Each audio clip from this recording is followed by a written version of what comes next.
de cette prochaine Bien. Nous n'avons pas de matériel informatique dans nos salles de sport, donc je vous cantonnerai à mes feuilles.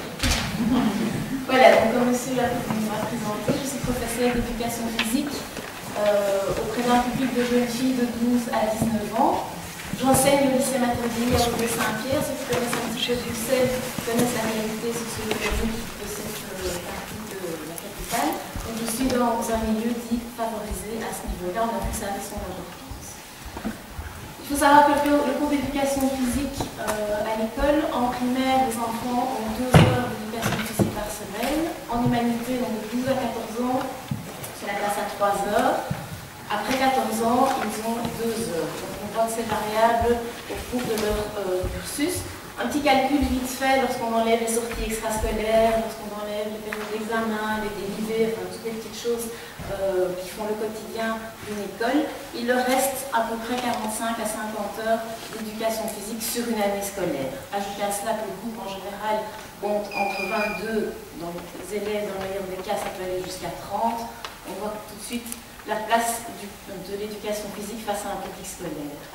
Dans ma pratique personnelle, je suis rarement confrontée à des élèves présentant une obésité sévère, pour les raisons évoquées probablement précédemment, mais aussi parce que ces élèves sont régulièrement, quand ça se présente, exemptés du cours d'éducation physique.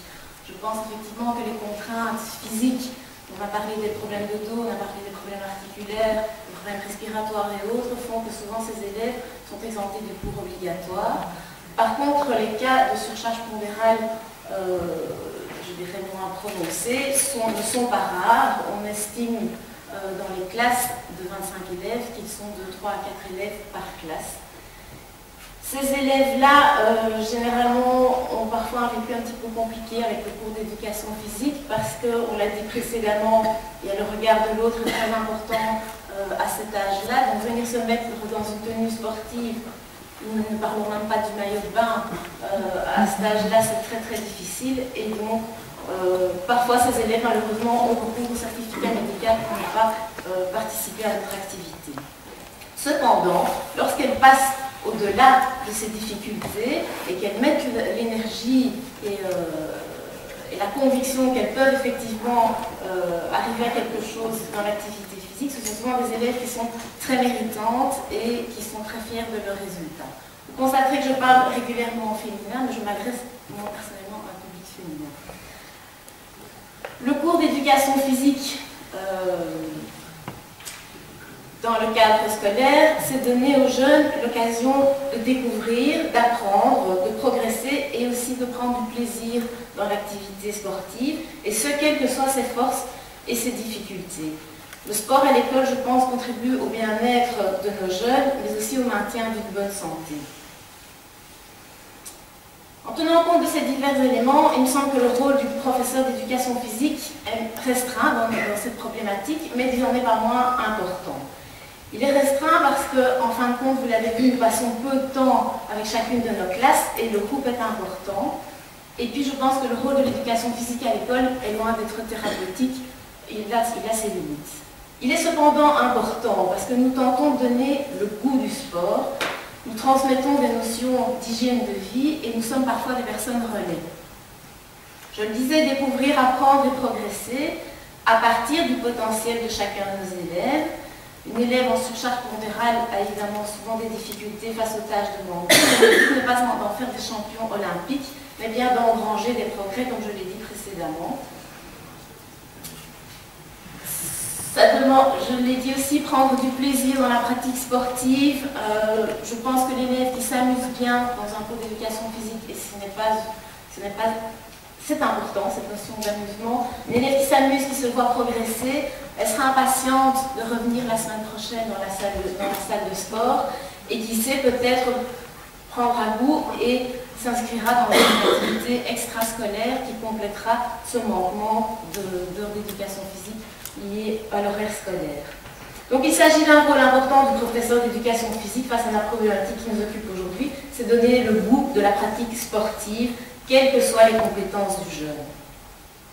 Un autre aspect important, le programme d'éducation physique comporte un axe santé qui nous permet de mettre en exergue les bienfaits du sport, mais aussi de transmettre des notions de bonne hygiène de vie. Le sommeil, l'alimentation, le stress, tout ça sont des notions importantes dans le bien-être de nos jeunes. Nous sommes aussi très souvent en première ligne pour observer les changements corporels chez nos élèves. La perte et la prise de poids sont très visibles lorsqu'elles arrivent dans nos salles de sport. Et c'est là, je pense, qu'on a un rôle déterminant dans la prévention de ces problèmes d'obésité, puisqu'on a vu que plus on attendait, plus c'était difficile de le résorber. Notre rôle aussi face à ces constatations est de les mettre en garde face aux différents régimes. On a vu que le regard de l'autre est important à l'adolescence. Le net et les revues féminines foisonnent de régimes, surtout à l'approche de l'été. Et donc je pense qu'un de nos rôles est de leur faire prendre ces différents régimes et ces différentes solutions avec beaucoup de discernement. Notre rôle est plus vaste. Nous devons aussi être à l'écoute de nos élèves et créer un climat de confiance afin justement de pouvoir aborder ces problèmes de surpoids quand l'opportunité se présente. C'est une thématique très difficile à aborder en tant qu'enseignant avec les élèves et que donc aborder ce sujet-là, je pense, d'abord l'écouter dans son vécu et puis dans son envie ou dans sa non-envie d'agir. Et cela doit être respecté. Et une fois qu'on a entendu cela, de pouvoir donner le relais aux personnes compétentes. Parce que notre rôle n'est pas de jouer à la psychologue ou au médecin, ce ne sont pas nos compétences, c'est des gens bien plus compétents que nous dans la salle pour cela, mais bien d'attirer l'attention sur les risques et les difficultés qui peuvent être engendrés par cet excès de poids. Inciter nos élèves à être suivis et aidés par des professionnels me semble un des conseils les plus importants qu'on puisse leur donner à un certain stade de leur développement. Enfin, lorsque le jeune est pris en charge, il est important, on l'a vu, que la pratique sportive reste présente. Nous en avons eu un bel exemple dans le modèle suisse, et que donc cette pratique doit être adaptée. Elle doit être en adéquation avec le suivi médical. À ce stade, une communication entre le professeur d'éducation physique et le médecin s'avère donc nécessaire. L'adaptation des exercices, nous l'avons vu, est importante, mais elle n'est pas toujours possible sur le terrain compte tenu de nos conditions de travail. Mais cependant, il ne faut pas se laisser abattre et il y a moyen, parfois dans une moindre mesure, de pouvoir adapter, comme on adapte une séance d'endurance pour un élève asthmatique, il y a moyen d'adapter nos tâches pour les élèves en surcharge pondérale. Mais là, je pense que ça devient le bon vouloir de chaque professeur d'éducation physique, parce que ça demande effectivement énergie et créativité. Adapter, ça veut dire aussi qu'on rend l'élève différent, parfois par rapport à l'ensemble de la classe, donc il faut que l'élève soit partie prenante, parce qu'on a parlé de la stigmatisation, faire un programme différent, ça doit être introduit, ça doit être expliqué, ça doit être présenté de façon positive et correcte à l'ensemble de la classe pour que l'élève puisse le vivre correctement. Donc voilà, je pense en conclusion que le professeur d'éducation physique, on a un rôle à jouer essentiellement au niveau de la prévention, en transmettant ces notions d'hygiène de vie, en développant le goût pour la pratique sportive, mais aussi en étant très attentif aux changements physiques de nos élèves. Et puis lorsqu'on se retrouve face à des élèves en surcharge pondérale, garder une écoute attentive et leur faire prendre conscience de la problématique, leur proposer l'aide du corps médical, et puis on peut peut-être être un petit peu utopiste, une collaboration avec les médecins, pour s'avérer utile pour ces élèves. Voilà, merci.